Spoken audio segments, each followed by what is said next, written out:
অজু হয়ে যাবে, গুনাহ হবে স্বর্ণের পাত্র ব্যবহার করার জন্য, কারণ অজু হচ্ছে পানি দ্বারা পবিত্র হওয়া সত্য, পাত্র অজুর জন্য সত্য না, পাত্র কোনটা হতে হবে।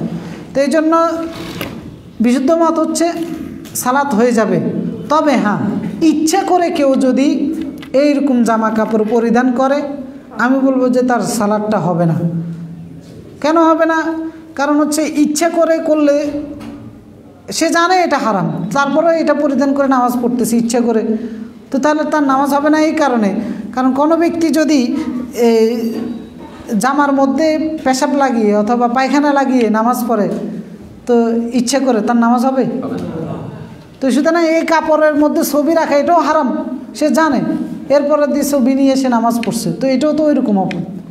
তো সেই জন্য বলো যে ইচ্ছা করে যদি কেউ এই ধরনের জামা কাপড় পরিধান করে নামাজ পড়েন, তার নামাজ হবে না। অনিচ্ছা সত্ত্বে যদি পড়েন তাহলে নামাজ হয়ে যাবে ইনশাআল্লাহ। তবে এগুলো হারাম, এর থেকে দূরে থাকতে হবে। বিভিন্ন মাহফিলে আলেম ওলামাদেরকে অপমান করা হয়, এটা কি ইমান ভঙ্গের কারণ? এখন যদি অপমান আলেম ওলামা যদি নির্দোষ হয়ে থাকেন তাহলে ইমান ভঙ্গ হবে না। যদি উনি দোষী না, নির্দোষ যদি হয়ে থাকে, তাহলে যিনি অপমান করেছেন ওনার কর্মকাণ্ডের উপর ভিত্তি করে ইমান ভঙ্গ হওয়ার বিষয়টা আসবে। উনি যদি ওনাকে অপমান এই কারণেই করে থাকেন যে উনি ধর্মনিরপেক্ষবাদী কায়েম করতে চান, ইসলাম বিদ্বেষী, ইসলাম মানুষের কাছে চলুক, মানুষের কাছে পৌঁছাক ইসলামের বাণী, এটা সে আসলেই চায় না, যদি এরকম থাকে তাহলে ইমান ভঙ্গ হয়ে যাবে। কিন্তু নর্মালি দেখা যায় যে এগুলো ব্যক্তিগত স্বার্থ, রাজনৈতিক স্বার্থ, এই সমস্ত বিষয়গুলোর কারণে থাকে। তবে এই গত কয়েক বছর, এই বছর আরও বেশি, সামনে আরও বেশি হবে, যেহেতু এই সমস্ত বিষয়গুলো আমাদের দিকে অনেক বেশি ছড়াচ্ছে। ওয়াজের মাহফিলগুলোর মধ্যে এগুলো দেখা যায়। তো এগুলোর ক্ষেত্রে যে শুধুমাত্র যিনি অপমান করেন ওনার দোষ, বিষয়টা এমনও না। যে বক্তা আছে তারও দোষ থাকে, শ্রোতা আছে তাদেরও দোষ থাকে, বক্তা এবং শ্রোতা উভয়ের দোষ থাকে। বক্তার দোষ থাকে, তিনি গেছেন কোরআনের দাওয়াত দেওয়ার জন্য, মানুষকে দ্বীন ইলম শিখাবেন, মানুষকে কী কয় শরঈ আজে বাজে নানান রকমের কথাবার্তা বলে, যে এগুলো তার টপিকের সাথে সম্পৃক্ত না, এরকম কথাবার্তাও বলে থাকে। তো অটোমেটিকলি মানুষ তো ক্রিয়াশীল, মানুষ প্রতিক্রিয়া দেখাবেই। যদি প্রসঙ্গক্রমে বলতো তাহলে ঠিক ছিল, কিন্তু দেখা যায় যে অতিরঞ্জিত, তেলবাজি করার জন্য, চাপাবাজি করার জন্য, শ্রোতার মন জয় করার জন্য। কারণ শ্রোতারা তো এগুলো পছন্দ করে, যে বললাম শ্রোতারও দোষ, কারণ শ্রোতারাও চায় আপনি বক্তা হিসেবে আইসা অমুকের ধোলাই করবেন, অমুকের গালিগালাজ করবেন, এরপরে পরের বছর দাওয়াত নিশ্চিত, আরও 10 জায়গায় নিশ্চিত, টাকাও বাড়িয়ে দেওয়া হবে, এরপর উনি ভাইরাল হয়ে যাবেন। তো এই যে শ্রোতার মন মানসিকতা দেখে বক্তারা এই কাজগুলো করে। এরপর চাপাবাজি, দলবাজি তো রয়েছে, বিভিন্ন দলের পূজা করার জন্য কারো গুণ গায়, আবার কাউকে তিরস্কার করে। তো এই বিষয়গুলো আসলে একজন দাঈর বৈশিষ্ট্য না। একজন দাঈ আল্লাহর দিকে মানুষকে ডাকবেন, সেই আল্লাহর দিকে ডাকতে গিয়ে প্রসঙ্গক্রমে কারো চরিত্রের সাথে যদি মিলে, তাহলে সেটা মিলিয়ে দিতে পারেন, কাউকে নির্দিষ্টভাবে আঘাত না করে। কারণ দিন প্রচার করতে হবে, উদউ ইলা সাবিলি রাব্বিকা বিল মাউইজাতিল হাসানা, সব কিছুই উপদেশ, কিন্তু দিনের ক্ষেত্রে আল্লাহ তাআলা বললেন উত্তম উপদেশ দিতে হবে, ভদ্রতার সাথে উপদেশ দিতে হবে, ওয়াল হিকমা, প্রজ্ঞার সাথে দিতে হবে, স্থান কাল পাত্র ভেদে কথা বলতে হবে। তো বক্তারা যদি স্থান কাল, একবারে দেশ স্বাধীন হয়ে গেছে এখন সব ওকে, যদি এরকম মনে করে যেখানে সেখানে সব কিছু বলে, তো দোলাই তো খাবেই, স্বাভাবিক, বক্তারও দোষ থাকে। হিকমাতের সাথে উদউ ইলা সাবিলি রাব্বিকা বিল হিকমা ওয়াল মাউইজাতিল হাসানা। এরপর আল্লাহ তাআলা ওয়াজাদিলহুম বিল্লাতি হিয়া আহসান, যদি তর্ক করার প্রয়োজন হয়, যেটা উত্তমভাবে করা যায় সেটা করো, আর যদি উত্তমভাবে করা না যায় তাহলে আল্লাহ তাআলা ওয়াইদা খাতাবাহুমুল জাহিলুন ক্বালু সালামা, সালাম দিয়ে চলে আসো।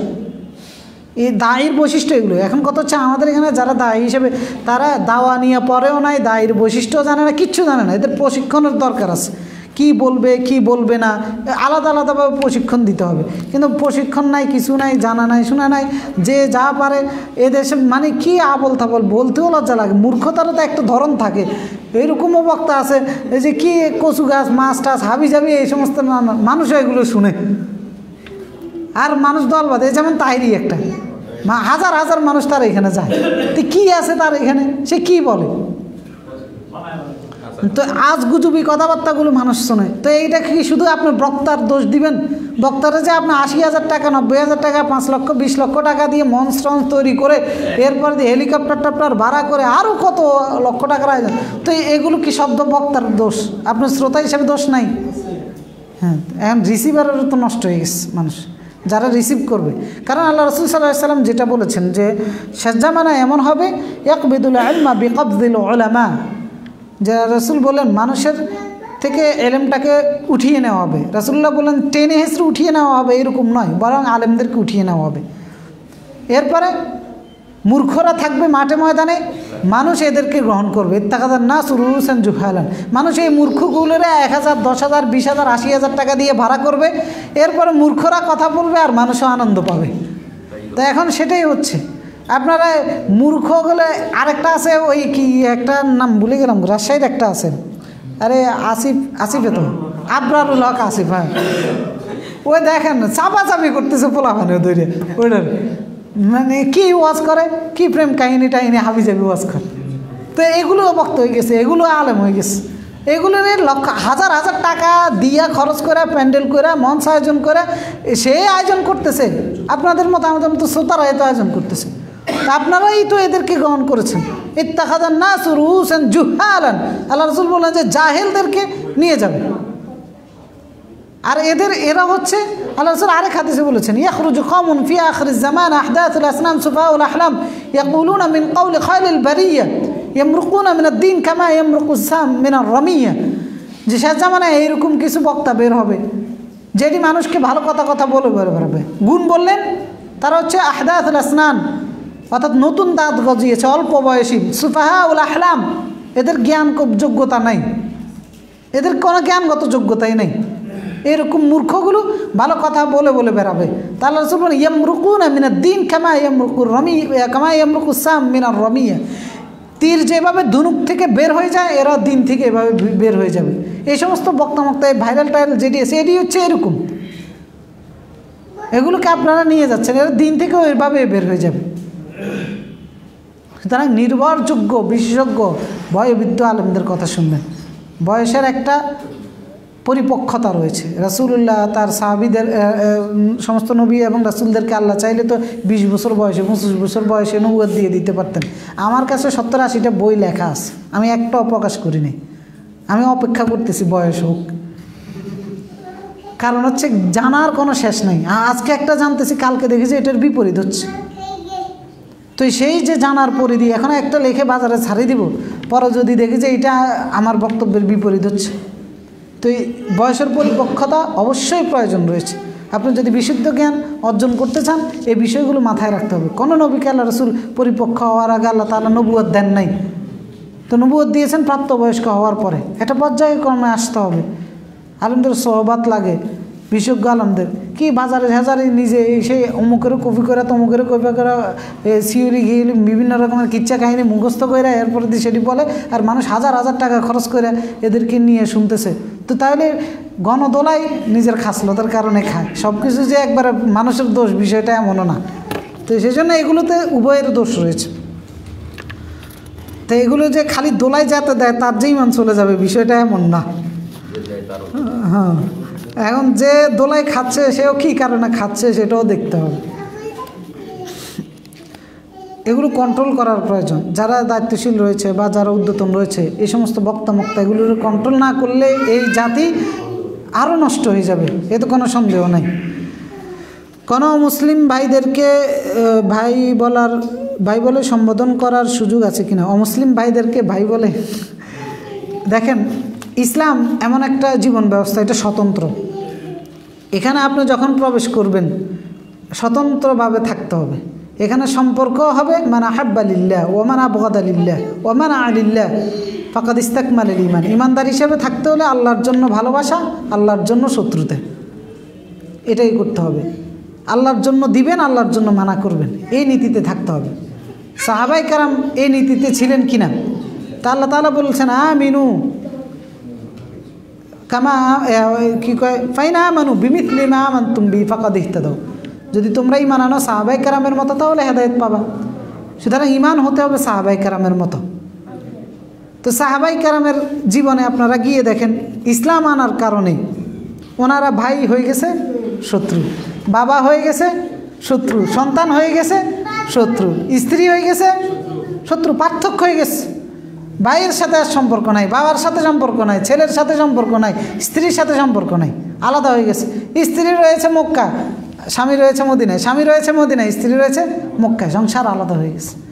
তো সেখানে আপনি ডেড়াই একটারে ভাই বলে সম্বোধন করবেন, সুযোগ আছে? তো এগুলোও কারা করে? এগুলোও রাজনীতিবিদ এবং সেলিব্রিটি বক্তারা করে। রাজনীতিবিদরা তাদের নেতাগিরি এবং তাদের রাজনীতিকে টিকানোর জন্য এই সমস্ত এই জায়গাগুলোতে তারা আপোষহীন হয় না। অথচ আল্লাহ তাআলা ইয়া আইয়ুহাল্লাযীনা আমানু লা তাত্তাখিযু আদুওয়ি ওয়া আদুওয়াকুম, তাত্তাখিযু আদুওয়ি ওয়া আদুওয়াকুম, তোমরা আমার শত্রুকে তোমাদের শত্রু হিসেবে গ্রহণ করো। সাহাবায়ে কেরাম প্র্যাকটিক্যাল হচ্ছে তার নমুনা। আল্লাহর শত্রু নিজের বাপের বিরুদ্ধে তরবারি ধরছে, বাপের কি বাপ বলে রাখে না? সেখানে তো আপনার আত্মীয়তার সম্পর্ক নাই, বিধর্মী, আপনি তারা ভাই বলে সম্বোধন করতেছেন। আবার কয়েকজন এই যে সেলিব্রিটি বক্তা কেন বললাম, কারণ এক সেলিব্রিটি বক্তারা দেখেছি আমি, একটার বলতেছে দিনই ভাই, একটা মুশরিকের। তো এই যে ভাই বলে সম্বোধন, কারণ যেটা আপনার দিনের সাথে সম্পর্ক নাই সেটা কোনো ভাই হতে পারবে না। হ্যাঁ, ভৌগোলিক কারণে না, ভৌগোলিক কারণেও একজন মুসলমান আরেকজনকে ভাই বলার কোনো সুযোগ নেই, কারণ ইসলাম কোনো ভৌগোলিকতার মধ্যে সীমাবদ্ধ নয়। ইসলামের এমন একটা জীবন ব্যবস্থা, এটার কারণে আপনার ভৌগোলিকতার যে দেওয়াল সেটা বাদ, আপনার রঙের ভিন্নতার যে দেওয়াল সেটা বাদ, আপনার জাতিগত যে দেওয়াল সেটা বাদ, এরপরে স্থানগত কোনো ধরনের পার্থক্য থাকবে না একজন আরব অনারবের মধ্যে, একজন আফ্রিকান একজন বাংলাদেশের মধ্যে, একজন ইন্ডিয়ান বাংলাদেশের মধ্যে। সেটা হচ্ছে ঈমানের কারণে, ইসলামের কারণে। ইসলামের কারণে একজন আফ্রিকান আমার ভাই, একজন আমেরিকানও আমার ভাই হতে পারে, কিন্তু দ্বীনের কারণে আমার পাশের ঘরে যেটা থাকবে সেটা আমার ভাই হবে না, যদি আমার দ্বীনের সাথে সম্পর্ক না থাকে, সম্পৃক্ততা না থাকে। তো সুতরাং এদেরকে হ্যাঁ হেকমা হিসেবে মাঝে মধ্যে কোনো কারণবশত যদি একবারে বেকায়দায় পড়ে যান তখন সেক্ষেত্রে মানা যায়, কিন্তু স্বাভাবিকভাবে একবারে কথায় কথায় ভাই বলে সম্বোধন করা, দরদ ডালা রাজনৈতিক স্বার্থে অথবা জনপ্রিয়তার স্বার্থে, এগুলো থেকে দূরে থাকতে হবে। জুমার দিন যদি দুই ঈদের দিনের মতো হয় তাহলে কেন অতিরিক্ত তাকবীরের সাথে ঈদের সালাত আদায় করা হয় না? সেটাই তো কথা। যারা জুমার দিনের ঈদের দিন মনে করে তাদেরকে জিজ্ঞেস করেন। জুমার দিন আলাদা দিন, ঈদের দিনও আলাদা দিন। জুমার সাথে কোনো ঈদের তো না, জুমা প্রতি 7 দিন পর পর হয়, ঈদ কি 7 দিন পর পর হয় কি না? হয় না। হ্যাঁ, এরপরে আসেন যে জুমার সালাত আল্লাহ রাব্বুল আলামিন রাসূলুল্লাহ আমাদেরকে এভাবে শিখিয়েছেন, ঈদের সালাত রাসূলুল্লাহ আমাদেরকে ওইভাবে শিখিয়েছেন। আর আমাদের দায়িত্ব হচ্ছে আল্লাহ এবং তার রাসূলের আনুগত্য করা। সেই জন্য আমরা এই সালাতের ক্ষেত্রে এই আনুগত্যগুলো করে যাব। কিন্তু এগুলোর ক্ষেত্রে তারতম্য, হ্যাঁ তারতম্য সহকারে আপনার যুক্তিতে বুঝে না আসলে মাথা নত করে দিতে হবে, কারণ রাসূলুল্লাহ এবং আল্লাহ তাআলা এভাবে বলেছেন, এইভাবে রাসূলুল্লাহ করেছেন, তো সেই জন্য এইভাবে করতে হবে। জেহাদ ও কেতাল কি এক জিনিস?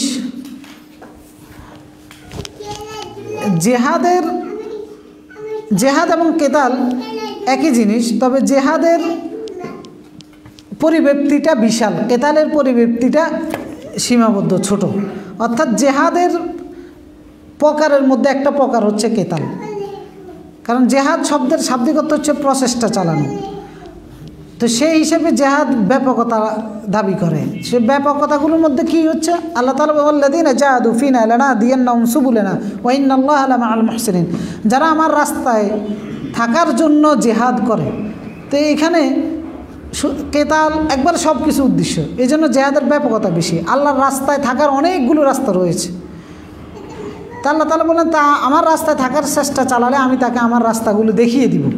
তা আল্লাহর রাস্তা অনেকগুলো, সেগুলো হচ্ছে কি, যেমন কারো পিতামাতা আছে, আপনি আপনার পিতামাতার খেদমত করে আল্লাহ রাস্তায় থাকার চেষ্টা করুন, এটা আপনাকে জান্নাতে নিয়ে যাবে।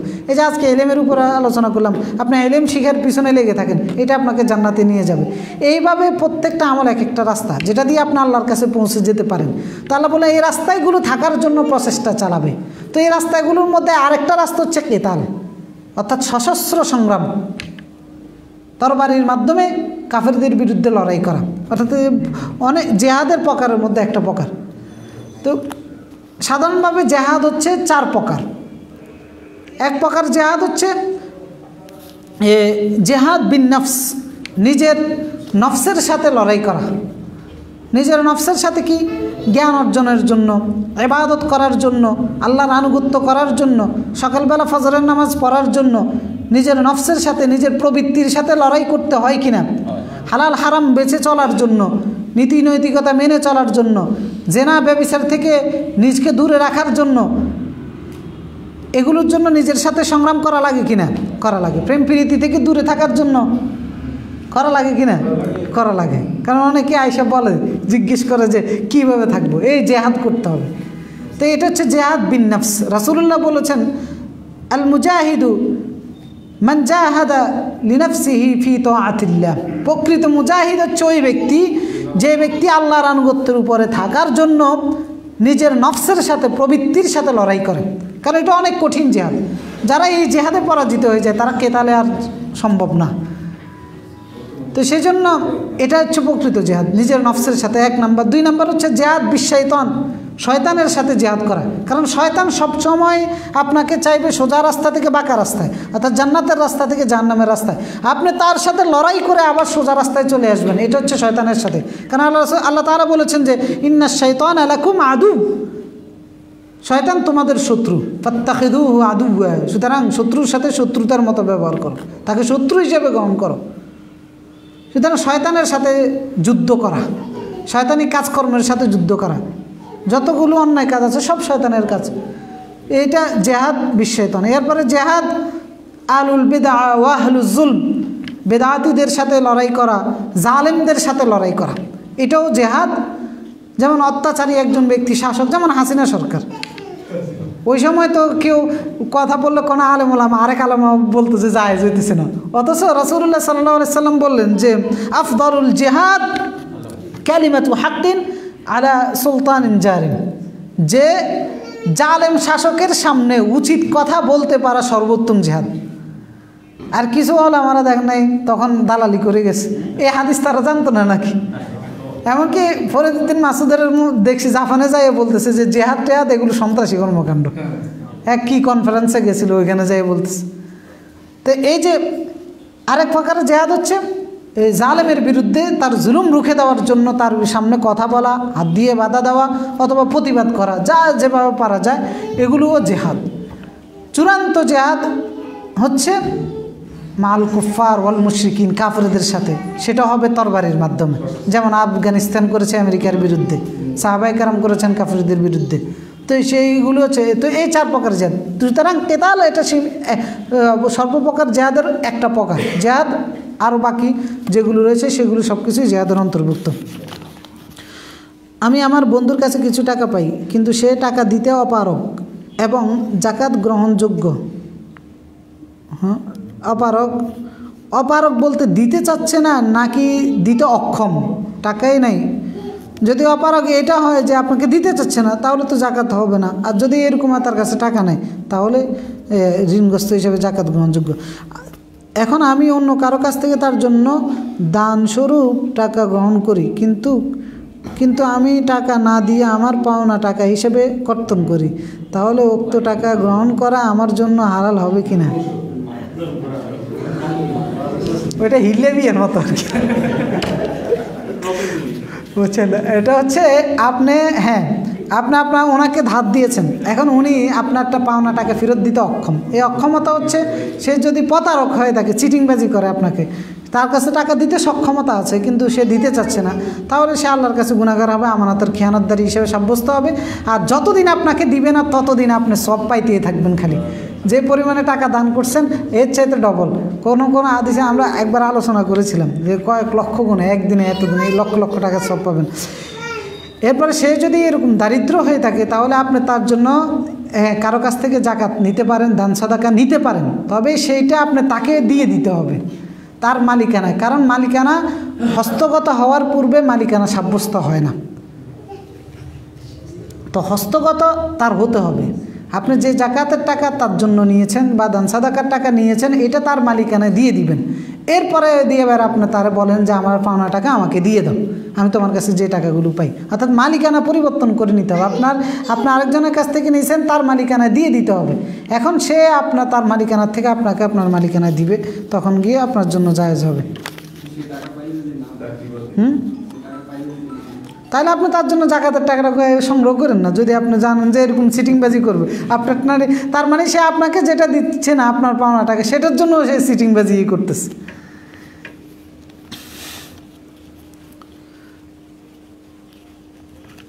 মসজিদের বাইরে প্রায় সময় যারা ভিক্ষা করে তাদেরকে নিয়মিত দেখা যায়। ভিক্ষা করতে তাদেরকে ভিক্ষা দেওয়ার ব্যাপারে শরঈ পেশাদার ভিক্ষুক যারা আছে, রাসূলুল্লাহ সাল্লাল্লাহু আলাইহি সাল্লাম বলেছেন বিনা প্রয়োজনে মান সাআলান নাসা, অর্থাৎ যে মানুষের কাছে চায় হাত পাতে, কাসরাতুল আমওয়াল, সম্পদ বাড়ানোর জন্য, তার প্রয়োজন নয়, সে অক্ষম, কাজ করতে সক্ষম, কাজ করতে অক্ষম, আল্লাহ রাসূল বলেছেন সে জাহান্নামের আগুনে জ্বলবে।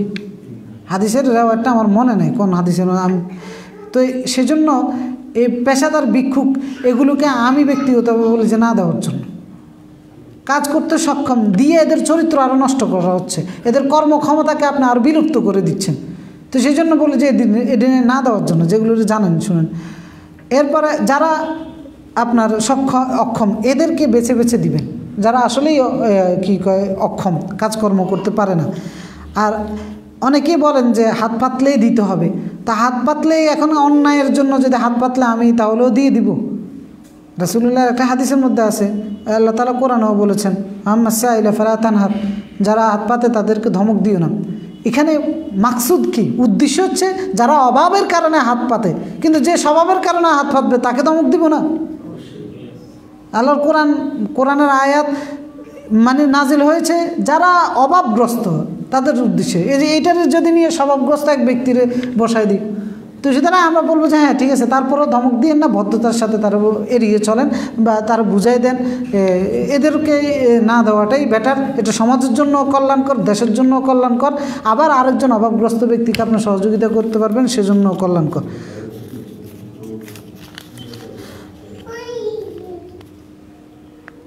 ছেলের সুন্নত পদ্ধতি কোনটি, ছেলের নাকি চুলের? পরিবারের বাধা, চুলের, চুলের সুন্নতি পদ্ধতি কোনটি? পরিবারের বাধা উপেক্ষা করে বাবরি রাখা যাবে কি? চুলের জন্য সুন্নতি পদ্ধতি বলতে কোনো সুন্নতি পদ্ধতি নাই যে এভাবে রাখলে সুন্নত হবে। চুলের জন্য গুনার একটা পদ্ধতি আছে, সেটা হচ্ছে ওই যে এক কিনার দিয়ে একটু চুল রাখা, হিন্দুদের টিকনির মতো পিছন দিয়ে রাখা, সামনে দিয়ে রাখা, সাইডে দিয়ে রাখা, এটা হচ্ছে গুনার পদ্ধতি। এছাড়া আপনি যদি নর্মালভাবে চুল রাখেন, চতুর্পাশে সমান করে কাটেন, তাহলে সেটা ছোট রাখতে পারেন, 2 আঙ্গুল রাখতে পারেন, কাঁধ বরাবরও রাখতে পারেন, কোনো সমস্যা নেই, কোনো গুনাও নেই, কোনো সওয়াবও নেই। আর ভান্ডারি এর মাজার পূজারীরা এক স্টাইলে চুল রাখে, আর ওইটারে বানায় দেওয়া হয়েছে সুন্নতি চুল। না, এই ধরনের কোনো সুন্নতি চুল নেই। কারণ একটাকে বলা হয় তাকে শরীয়তে অনেকগুলো আছে, মার্জি আছে। তো মার্জিয়ার মধ্যে হচ্ছে কোরআন, হাদিস, সুন্নাহ, ইজমা, কিয়াস, মাসলাহাতুল মুরসালা, আল আদা, আল উরফ, এরপরে সাদ্দান লিজ জারিয়া। তা আদা বলা হয় তাকে সামাজিক কালচার। সামাজিক কালচার এগুলো যদি এই শরীয়তের মূলনীতির বিরুদ্ধে না যায়, তাহলে সামাজিক কালচার হিসেবে সেটা গ্রহণ করা যায়। তো রাসূলুল্লাহর সময়ের সামাজিক কালচার ছিল, ওনাদের ওই সমাজে ওনারা সবার চুল থাকতো এভাবে। রাসূলুল্লাহর চুলও যারা থাকতো, দেখা গেছে যে আবু জাহেলের চুলও থাকতো এরকম।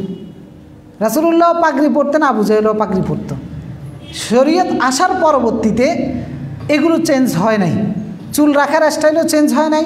একটা নিষেধাজ্ঞা আসছে, রাসূলুল্লাহ বলছেন ওইরকম এক সাইডে বড় এক সাইডে ছোটো এরকম করে না রাখার জন্য। তার মানে এই নিষেধাজ্ঞা থেকে দূরে রেখে আপনি যে কোনো স্টাইলে রাখতে পারেন, সেটা আপনার জন্য গুনাহ হবে না, সওয়াব হবে না, সেটা জায়েজ আছে। কিন্তু যেটা নিষেধ করে দেওয়া হয়েছে সেভাবে রাখলে গুনাহগার হয়ে যাবেন। আর এই আদতগুলো, সামাজিক কালচারগুলো শরীয়তের সওয়াবযোগ্য কোনো সুন্নাহ নয়। মানে রাসূলুল্লাহ যেগুলো তাদের সামাজিক কালচার হিসেবে করেছেন, এটা সওয়াবযোগ্য কোনো সুন্নাহ নয়। যেমন জুব্বা পরা সওয়াবযোগ্য কোনো সুন্নাহ নয়। অনুরূপভাবে পাগড়িও এই হুকুমের মধ্যে পড়বে, কারণ পাগড়ি শরীয়ত পরিবর্তন হওয়ার পর এটার ব্যাপারে আলাদা কোনো নির্দেশনা আসে নাই। শরীয়তের আগে যেমন ছিল, কাফেররাও যেমন পড়েছে, মুসলমানরা একই রকম পড়েছে। শরীয়ত আসার আগে, শরীয়ত আসার পরে, তার মানে এটা ওনাদের সামাজিক কালচার হিসেবে ছিল। তো সেই জন্য সামাজিক কালচার যখন শরীয়তের বাধার বিপরীত না হবে ততক্ষণ পর্যন্ত এটা পালন করা যায়। যেমন আফ্রিকার মানুষের পুরুষের পোশাকগুলো আমাদের দেশের মহিলার পোশাকের মতো। তারা আমাদের দেশে যে আমরা জানালা বা পর্দার কাপড় হিসেবে ব্যবহার করি, এই কাপড়গুলো দিয়ে তাদের দেশের পুরুষরা আমাদের দেশের মহিলাদের 3 পিসের মতো এরকম জামা সেলাই করে। তো এখন এটা তাদের দেশে গিয়ে পুরুষরা পরা জায়েজ হবে, আমাদের দেশে এসে যদি কোনো পুরুষ সেটা পরে তাহলে জায়েজ হবে না, কারণ এটা আমাদের দেশের কালচারের মহিলাদের পোশাক। সুতরাং এই সামাজিক কালচারের ভিত্তিতে যদি শরিয়া বিরোধী না হয়, এগুলো জায়েজের বিষয়, এগুলোর মধ্যে সওয়াবও নাই গুনাহও নাই, কি আলাদা কোনো সওয়াব নাই গুনাহ নেই। তো চুলের ক্ষেত্রে হচ্ছে আপনি মাথা একদম মুন্ডন করে রেখে দিতে পারেন, কোনো সমস্যা নাই। চুল চতুর্পাশে সমান করে কাটতে পারেন, সেটাও কোনো সমস্যা নাই। আর বাবরি বলতে যেটা বোঝানো হয় কাঁধ পরিমাণ পর্যন্ত লম্বা, সেগুলোও রেখে দিতে পারেন, কোনো সমস্যা নাই। সূরা মুলুক রাতে ঘুমানোর আগে পড়া উচিত, এই হাদিস, হ্যাঁ এটা সহিহ হাদিস। না মানিআতুন লিআযাবিল কবর, কবরের আযাব রুখে দিবে সূরা মুলুক যদি কেউ ঘুমানোর আগে পড়ে, সহিহ হাদিস। বিয়ের অনুষ্ঠানে খুতবা আছে কিনা? বিয়ের অনুষ্ঠানে খুতবা আছে, যে খুতবা রাসূলুল্লাহ সব খুতবায় পড়তেন ওইটাই বিয়ের অনুষ্ঠানের খুতবা। অর্থাৎ আমরাও যে খুতবা পড়ে থাকি, এই যে হামদ এবং সানা পড়ার পরে 3টা আয়াত পড়া হয়, এটাই হচ্ছে বিয়ের অনুষ্ঠানের খুতবা। যদিও আমাদের দেশে আরও কত রকমের দোয়া পড়ে, এরপরে দিয়ে আবার মুসলমান বানায়, পাত্ররে মুসলমান বানায়, মুসলমান না হলে বিয়ে করতে আসে কিছুর জন্য, এর ডাইকা কালেমা পড়ায়, আরও কত কিছু পড়ায় দেখেছি। তো বিয়ের সিম্পল জিনিস হচ্ছে 2টা বিয়ের অনুষ্ঠানের মধ্যে, একটা হচ্ছে এই খুতবা পড়া হবে হামদ এবং সানা, আর রাসূলুল্লাহ যে 3টা আয়াত পড়তেন, এই 3টা আয়াত পড়ার পরে এক পক্ষ থেকে প্রস্তাব দিবে, আরেক পক্ষ বলবে যে প্রস্তাব গ্রহণ করে নেন, বিয়ে শেষ।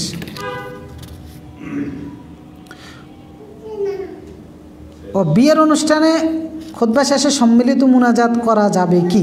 দেখেন, সম্মিলিত মুনাজাত রাসূলুল্লাহ সাল্লাল্লাহু আলাইহি ওয়াসাল্লাম বিয়ের অনুষ্ঠানে করেন নাই, কিন্তু সম্মিলিত মুনাজাত রাসূলুল্লাহ সাল্লাল্লাহু আলাইহি ওয়াসাল্লাম 7-এরও অধিক জায়গায় করেছেন। 7টারও অধিক জায়গায় রাসূলুল্লাহ সম্মিলিত মুনাজাত করেছেন। নামাজের শেষে রাসূলুল্লাহ তার হায়াত, নবুয়তের হায়াত কত বছর ছিল? 23 বছর।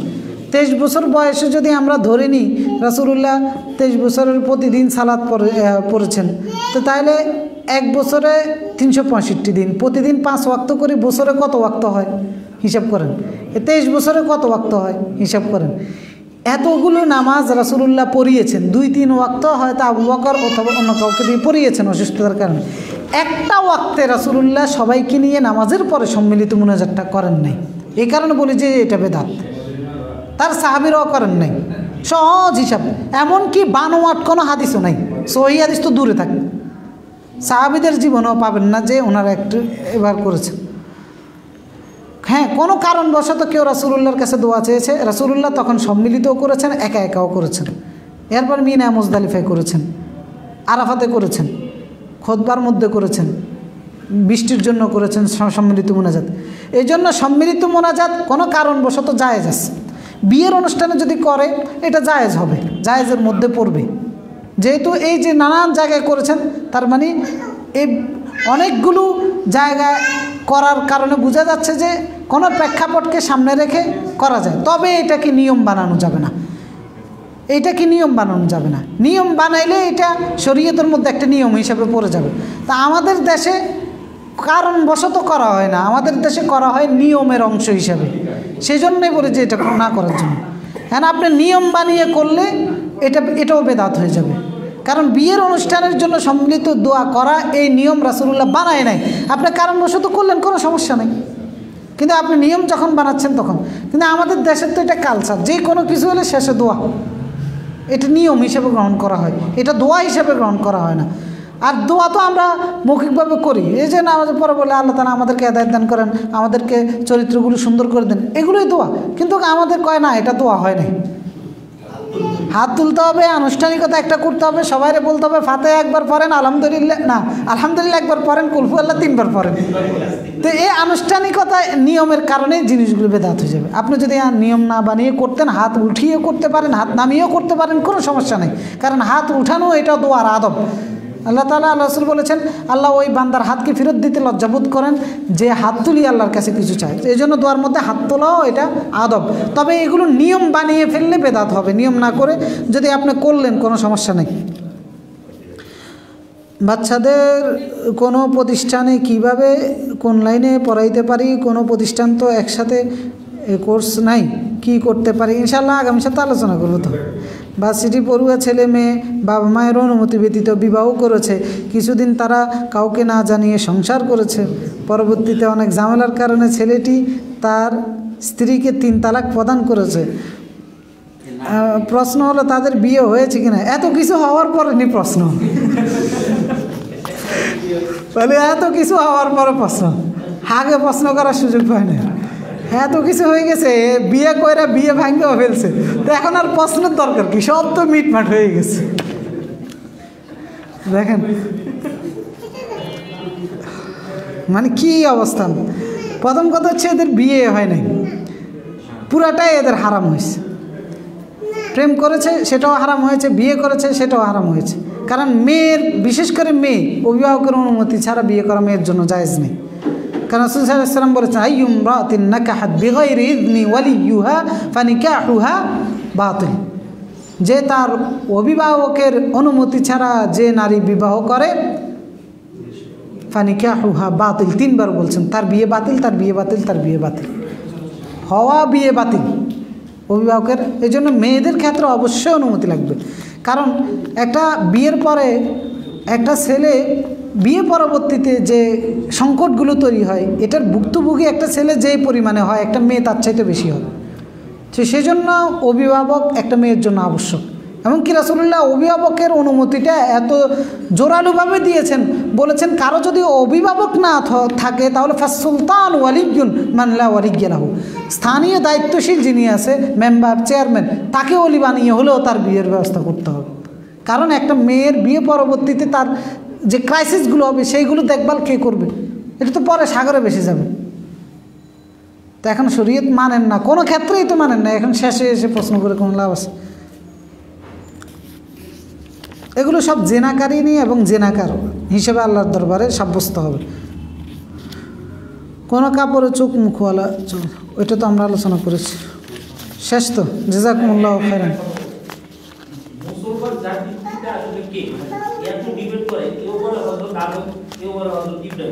আমি একটা কথা একটু বলতে পারি, রীতিমতো বিপদে পড়ছি আসলে। এটা ক্লিয়ার ব্যাখ্যাটা কি? মুসলিম জাতির পিতা কে? সূরা হজের 58 নম্বর আয়াত দেখবেন, এখানে বলা আছে দেখেন এখানে আল্লাহ তাআলা আদমকে বলেছেন মানব জাতির পিতা, ইব্রাহিম আলাইহিস সালামকে 2টা বলেছেন। এক বলেছেন হ্যাঁ আবুল আম্বিয়া, নবীদের পিতা। আরেকটা বলেছেন মিল্লাতা আবিকুম ইব্রাহিম, তোমাদের মিল্লাতের পিতা, মিল্লাতা আবিকুম ইব্রাহিম, তোমাদের পিতার মিল্লাত। ইব্রাহিম আলাইহিস সালামকে মিল্লাত বলেছেন।